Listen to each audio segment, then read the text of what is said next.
this to the greatest event in eSports history. And you know what? I think I might need some help with this one, so help me join together. Put your hands together for the LVPs, Ibai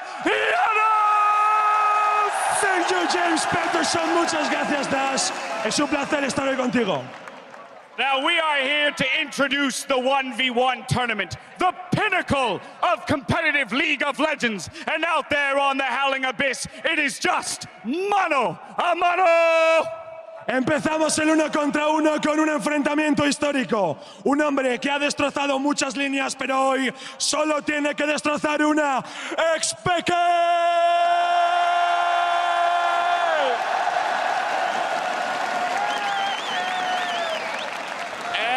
His opponent, playing for Team Fire, North America's Dam Master General and CLG's man with a plan. Put your hands together for Aphromoo!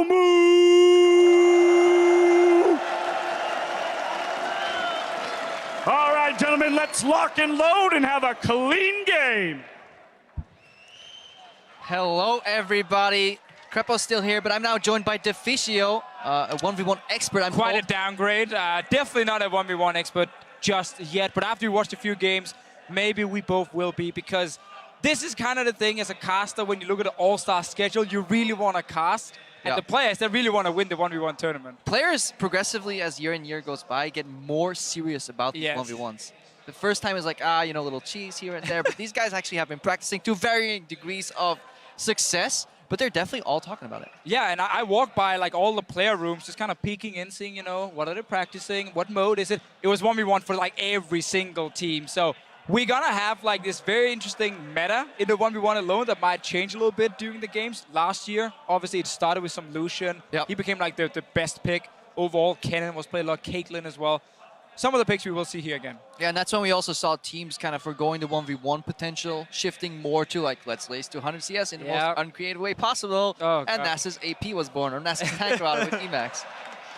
Yeah, we're going to get a little bit of everything. Obviously, we have xPeke, one side here from Origin still in the EULCS. And played mid lane here at All-Stars, played a bit of AD carry here at Daisies. A bit of AD carry. A bit of AD carry. He swapped around. Season. An entire split, actually, as AD carry. But the 1v1 is still a thing where he should be really good with so many years of experience. But I actually think Aphromoo as well, because he's so mechanically gifted, is very strong in this kind of game as well. Yeah, for a very long time, played mechanically proficient champions. Last year, he couldn't show off. The analyst has touched on it. He was baited into a zillion 1v1, 100 CS, no items. It's kind of the equivalent of Final Destination Fox. But I want to see Aphromoo just whip out the AD carry and beat xPeke in a 1v1 marksman duel. Give me Draven, you just touched on the marksmen. We know they're really strong in this mode here, especially Caitlyn is like the perm band.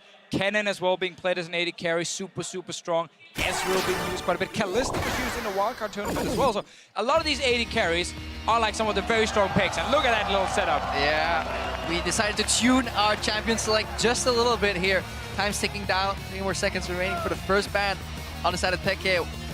Let's see what he gets rid of. Nothing, it seems. Either he forgot or they have agreed not to ban anything. Last year, we saw the teams ban out certain champions to spell out whatever it was going to be.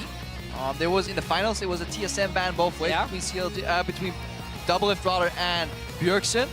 This time, though, they're banning strong champions. Pantheon, really good at level 2 spike, all in. Yeah, Syndra, obviously, one of the strongest 1v1 mages. LeBlanc is another one. Aurelion Sol in a one-lane map really does not make a whole lot of sense. You can't really roam anywhere. Yeah. Push and roam. Yeah, where are you going? Where would you go? So that's a special one from Aphromoo. Maybe he's been scouting Peke's match history, because these players, as we said before, they've just been sitting and spamming 1v1s against each other. Has to be poor if you actually let the game end, though. I guess, yeah, the 1v1s tend to actually finish because you can't pause out of them, so you can actually scout on the match history what they have been playing. Yeah, exactly. Price coming in. LeBlanc is open for Peke. A pick he's obviously used quite a lot throughout his career, even though it is a bit changed right now. But come on, it's AD carries we're mainly looking at. And that one counts as an AD carry right now. And the players can't see the screen, by the way. They can watch up because we decided to be a little bit more lenient with competitive integrity here. The players are sitting in front of the screen. Oh! He's looking at xPeke. He's like, okay, can we see the team on both sides? It's the rematch from the marksman mode we just had. But the ultimate mind games, because now both players can look up at the giant monitor that's in-house and see Teemo versus Teemo. And remember, they can also talk to each other. But they can right also now. change at the last second and then look up at your opponent, stare him in the eyes and say, I'm here to win. 6, 5, it's going down. I mean, they might just do this, the rematch from that marksman mode. Where Peg going, no, change it. That's the Draven. We got the Draven from Aphromoo, an old special from him for sure. Back when he used to be an AD carry. Used to be a streamer initially, AD carry focused. Played on a few teams, but then went into competitive, switched to support Kennen here as the opposition. You really want to get that stun out as soon as you can. Oh, yeah. If you let Draven connect 1, 2, 3 axes, you're going to be suffering. So this is likely a matchup where Kennen wants to get to like level 6 for the all-in, or the zone with stuns. I actually thought Kennen would be banned a lot in this. I mean, first game, you know, small sample size. He forgot to ban. He definitely, I mean, that was Peke who forgot to ban here, but Kennen really is one of the best because his auto-attack trading is so good as well. Getting a few stacks on them to get some extra damage in there. It's hard to trade with his Q skill shot as well. You have to dodge that one. So Kennen, even before 6, is just really good at trading with other AD carries. And that's why he's so good, because he then also has all-in later. Versus range matchups, it starts at level 2. Because Kennen usually wants to start W, stack up the 4th or 5th shot, attack the enemy laner rather, and then press W for the poke. However, it's very hard to do that versus ranged champions. So in a ranged matchups, we could usually see Kennen start with Q. And then at level 2, they have enough spells to chain a stun together very easily and take control of the lane. And that's really one of the important things here for Aphromoo to kind of play around, because he can see the stacks at all times. He knows don't take a trade if you're about to get stunned by a stack. And also level 6, watch out for that all-in from Peke. There is exhaust on both sides. Yeah, if you're new to 1v1s and you don't see any flashes or snowballs, it's because they're very gimmicky. You do not want to run flashed in a 1v1. Combat summoners galore, you usually see exhaust ignite, and if you're maybe a mage, it could be exhaust and barrier if you're playing for the minion game. Exactly. If you play for 100 CS because you're boring, you go barrier. If you actually want to go for the kills, you can take some more offensive summoners, ignite exhaust in this case here. Yeah. The race for level 2 is important, just like in bot lane. It's the 7 creep here. You can compare it to like a mid lane matchup. First wave drops in, and the first creep of the second wave is where you can level up, and then obviously go in for a good trade while you have an extra spell up versus your opponent. And what we see right here on your screen, guys, this is where Europe is the experts, because they have been practicing these like push things, and then you face check and you see who wins out. Peke might just see if he can get a little bit of damage. Oh, spots him with the sweeper. And the push starts. Draven can actually push pretty hard level 1 with the axe spam. Peke trying to catch up. As long as you're like keeping up, you should be able to get level 2 as well by the time he stepped forward to kind of give you a hit. But yeah, Dravens love to get that level 2, speed themselves up, get a few extra auto attacks in. Yeah, good trade both sides. 1 axe versus 1 W proc.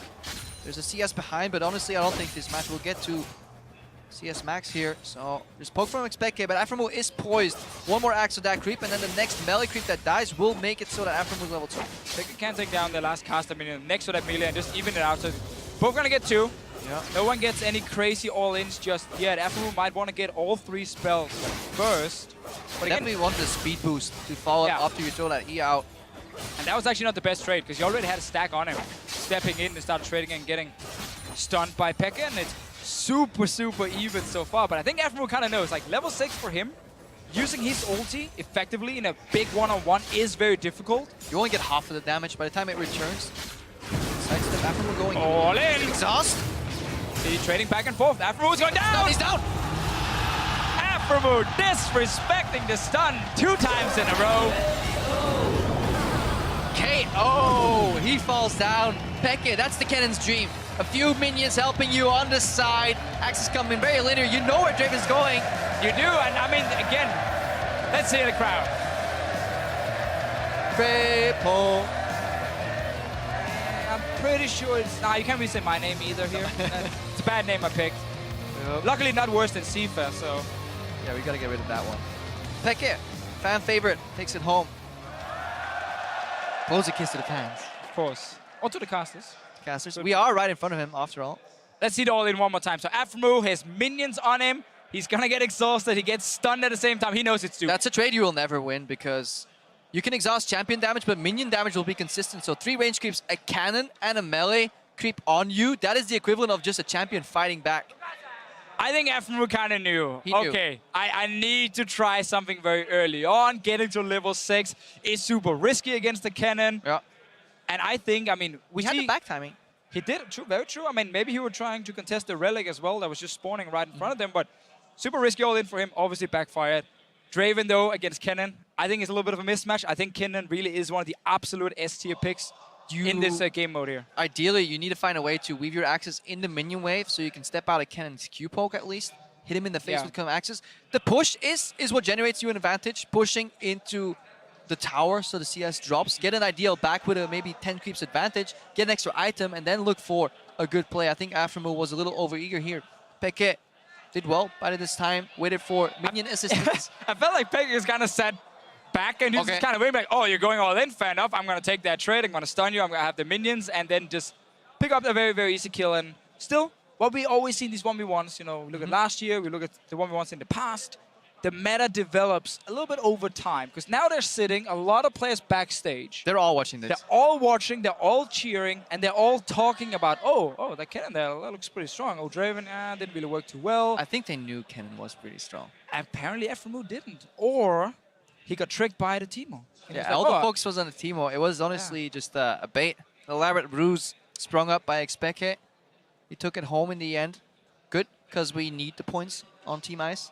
Actually, Team Ice is ahead right now. Yeah, but I guess they need more points. Market projections indicate that Team Ice may lose a couple 5v5 games if they play such a European team like they did this morning. Now, the next one, Krepo, is also going to be very, very exciting, where we have some top laners going against each other. This one was like a mid laner / AD carry.